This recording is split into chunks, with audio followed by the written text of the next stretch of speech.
Hoje vamos ver alguns destaques publicados nas redes sociais.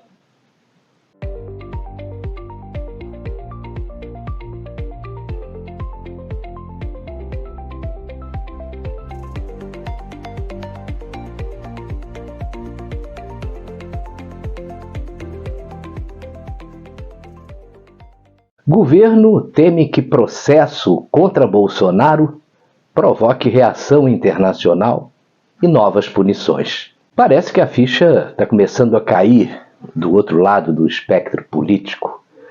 Integrantes do governo Lula e do STF já admitem que Donald Trump pode aplicar novas sanções econômicas contra o Brasil, além de outras restrições a autoridades do país, especialmente com o julgamento de Jair Bolsonaro. Esse julgamento está marcado para o próximo mês de setembro. Está chegando, né? Mas aí vem a narrativa oficial. Segundo alguns ministros, os Estados Unidos estariam interessados em criar instabilidade em torno do Supremo e do governo Lula. Mas tem uma coisa, esse discurso não se sustenta, basta a gente olhar para os fatos. O movimento de 8 de janeiro passou longe de ser uma tentativa de golpe de Estado. Golpe sem exército, sem armas, sem liderança, e detalhe importante, né? Depois que o Bolsonaro, que já estava nos Estados Unidos, havia deixado o cargo, e antes nomeado os novos comandantes das Forças Armadas após uma reunião com o ministro da Defesa do novo governo. Onde é que está o golpe?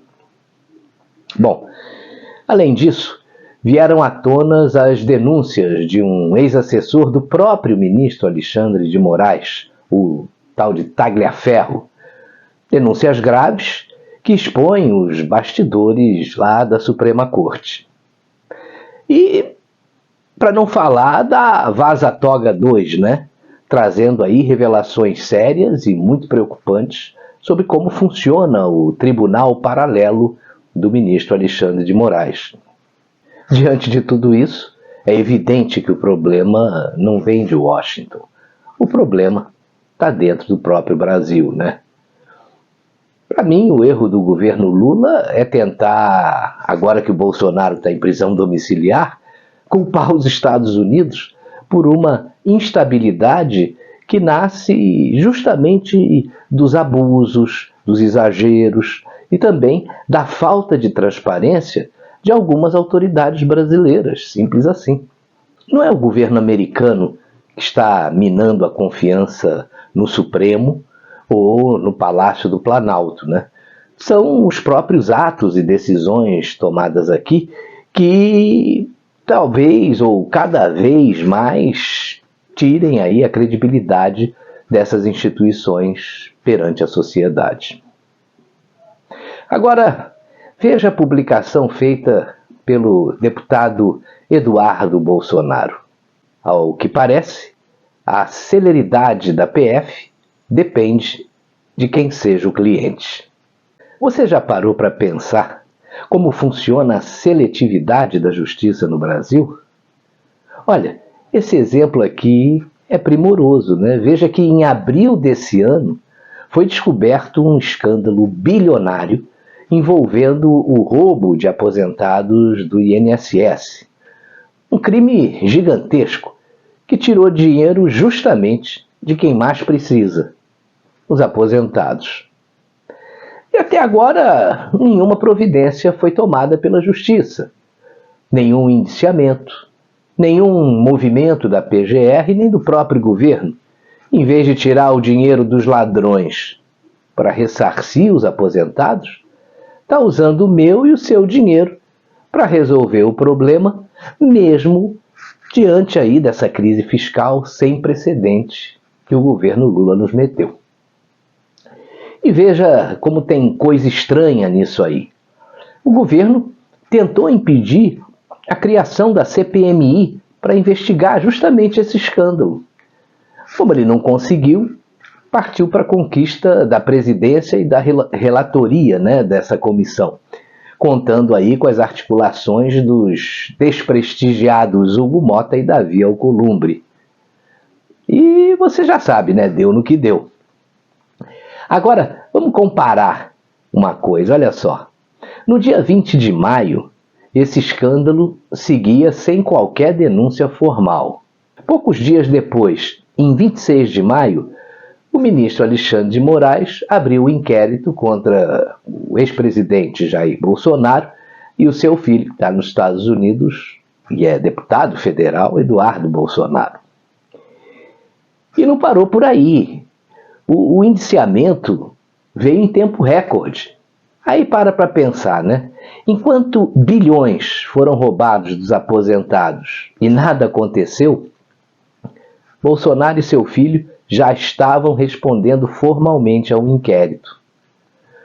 Eu acho que depois disso aí dá para concluir o seguinte, né? Talvez o crime de Eduardo Bolsonaro tenha sido criticar o ministro Alexandre de Moraes. Porque roubar bilhões dos aposentados, parece, né? Não gera a mesma pressa no sistema de justiça brasileiro. Essa agora é para deixar qualquer um em alerta. Agora o bicho vai pegar. Estados Unidos preparam ações militares contra o narcotráfico. Todo mundo acompanhou o deslocamento dos navios e submarinos de guerra, além de aviões do exército americano, para a região do Caribe, num cerco à Venezuela. O Maduro, ele é considerado pelos Estados Unidos como o chefe de quartel, ou melhor, de cartel. E também não é reconhecido como presidente legítimo da Venezuela. Ele está recrutando aí milicianos para lutar, enquanto está escondido em um bunker, provavelmente se borrando de medo. Só que existe uma outra questão que talvez você não saiba. Veja só, os Estados Unidos denunciaram o Brasil como fornecedor de químicos para a produção de drogas ilícitas.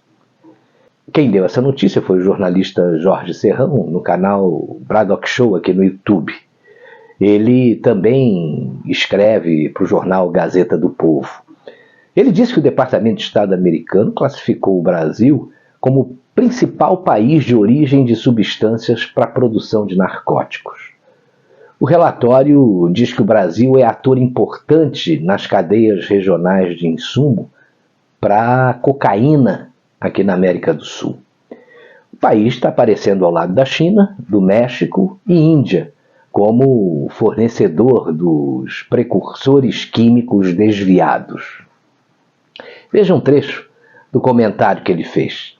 E aí, podem se preparar, meu caro Maurício Galante, que o bicho vai pegar. Previsão certeira de tiro, porrada, bomba e ações especiais. Ah, mas os Estados Unidos vão invadir o Brasil?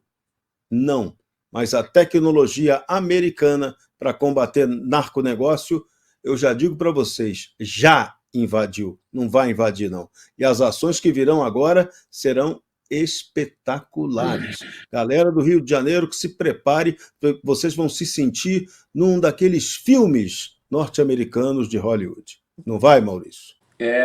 A coisa não está fácil, não. Eu tenho certeza que essa notícia de que o Brasil foi colocado no mapa de fabricar subsídios, a pasta base, outros químicos que fazem o fentanil, foi colocado na lista de principais fornecedores desses produtos. Eu tenho certeza que essa notícia ela está ligada ao escândalo das 8.000 farmácias do Farmácia Popular, programa do governo federal do Farmácia Popular, das 8.000 farmácias que foram descredenciadas, e uma investigação da Polícia Federal no dia 20 de julho desse ano, aqui, alguns dias atrás, descobriu uma fraude de 40 milhões do programa. Ou seja, farmácias que existiam só no papel para poderem traficar esses insumos para a rede internacional do tráfico de drogas.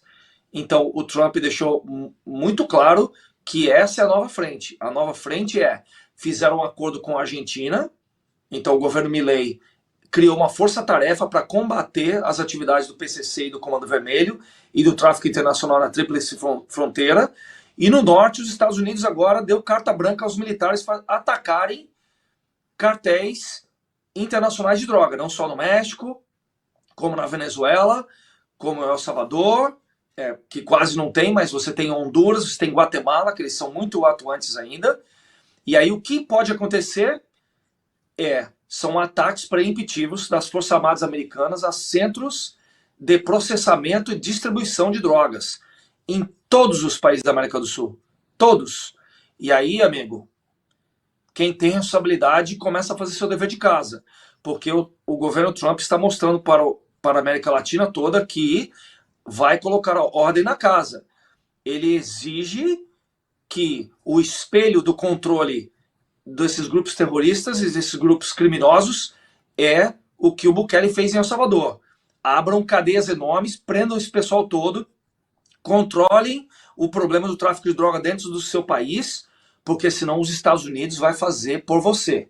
Então, quem não fizer o dever de casa vai ser obrigado a fazer o dever de casa com os Estados Unidos. A coisa é muito séria.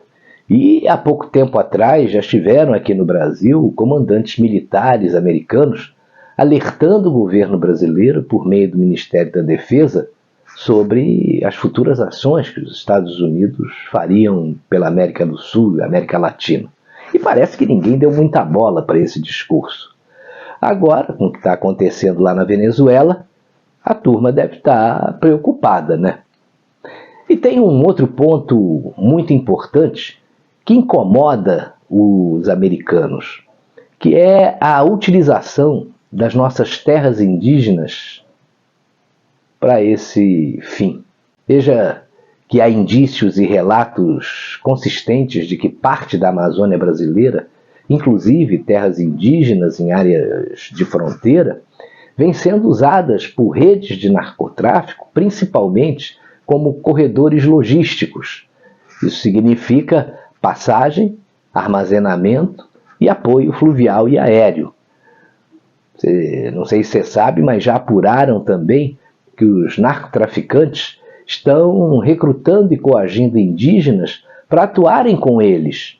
E isso acaba gerando impactos sociais muito grandes nessas comunidades. Veja que investigações jornalísticas e relatórios independentes descrevem, né, o uso de rios amazônicos e pistas clandestinas, muitas delas abertas por garimpos ilegais, estão levando a cocaína do Peru, Colômbia, rumo ao Brasil. Ou melhor, trazendo, né, cocaína da Colômbia e do Peru. E daí o Brasil exporta. E as rotas tangenciam as terras indígenas ali na região do Solimões, Javari, Rio Negro e Roraima. Eles estão aliciando jovens indígenas e estão expandindo o consumo e homicídios ligados ao tráfico em terras indígenas do Alto Solimões, o chamado povo ticuna. Além disso, fazem pichações de facções e uma grande disputa territorial na região. A resposta do governo brasileiro ao problema deixa muito a desejar, né? De uma coisa ninguém tem dúvida: o bicho vai pegar mesmo, porque os americanos não estão para brincadeira. Uma última notícia que é até surpreendente. Veja que, preso e sob pancadaria há anos, Bolsonaro aparece à frente de Lula em um empate técnico. Esse deve ser o mais novo pesadelo do Lula. O jornalista Cláudio Humberto destacou que, mesmo preso e sem condenação, humilhado e, segundo seus aliados, vítima de perseguição implacável dos adversários no governo e também no Supremo Tribunal Federal, o ex-presidente Jair Bolsonaro, no mínimo, empataria com o Lula se as eleições presidenciais fossem realizadas hoje. Isso aí foi resultado de um levantamento nacional realizado pelo Instituto Paraná Pesquisas. Olha, os números são os seguintes. Bolsonaro teria hoje 35,2% das intenções de voto. Lula aparece logo atrás com 34,8%. Isso aí é um empate técnico. Em terceiro lugar, com 7,9 pontos, aparece o Ciro Gomes, seguido por Ratinho Júnior, com 6,2, e Ronaldo Caiado, que marcou 3,1. Teve uma outra pesquisa, dessa vez foi uma pesquisa espontânea, é quando o entrevistado fala o nome do candidato sem ter uma lista na frente. A disputa também está empatada. Mas aí o Lula aparece com 20,4% dos votos contra 19,8% de Bolsonaro. Um outro ponto interessante. O Lula perde em todas as regiões do Brasil, exceto no Nordeste. Esse é o fator que impede Bolsonaro de abrir vantagem no cenário nacional. Sempre o Nordeste, né? Essa pesquisa foi feita entre os dias 17 e 21 desse mês, em 163 municípios de todos os estados brasileiros, com 2.020 eleitores. A margem de erro é de 2,2 pontos percentuais. Parece que o cenário para 2026 está começando a se desenhar, né? Mas o que essa pesquisa revela? Em primeiro lugar, a força do Bolsonaro, mesmo sob pressão e sob prisão domiciliar. Apesar de estar preso sem condenação e acusado por adversários, o Bolsonaro continua competitivo e muito, né? Isso mostra que parte expressiva do eleitorado se mantém fiel a ele e reconhece os abusos que estão sendo cometidos. O consórcio passou da conta. Tem também uma outra evidência. O Lula, ele não consegue se distanciar, né? O atual presidente, ele não abre vantagem mesmo estando no poder. E isso sugere um desgaste do governo e limitações na sua popularidade fora da região Nordeste, que, aliás, aparece aí como um reduto do Lula. A pesquisa confirma também uma coisa que já é de conhecimento de todo mundo. Lula só lidera com folga no Nordeste, no resto do país ele perde para o Bolsonaro. Uma outra conclusão que a gente pode tirar dessa pesquisa é o espaço muito limitado para a terceira via. O Ciro Gomes, Ratinho Júnior e o Ronaldo Caiado aparecem muito atrás de Lula e Bolsonaro, que indica uma dificuldade para que surja um nome forte fora da polarização Lula-Bolsonaro. Portanto, esse empate técnico está sinalizando, na realidade, uma grande incerteza. Com a margem de erro, tanto Lula quanto Bolsonaro poderiam estar à frente se as eleições fossem hoje. Isso mostra que a disputa segue completamente aberta. Resumindo, essa pesquisa revela que mesmo com todos os problemas, o ex-presidente Jair Bolsonaro segue sendo o principal adversário de Lula e que o Brasil continua polarizado. E com essas ações que a gente tem visto ultimamente, essa polarização tende a aumentar.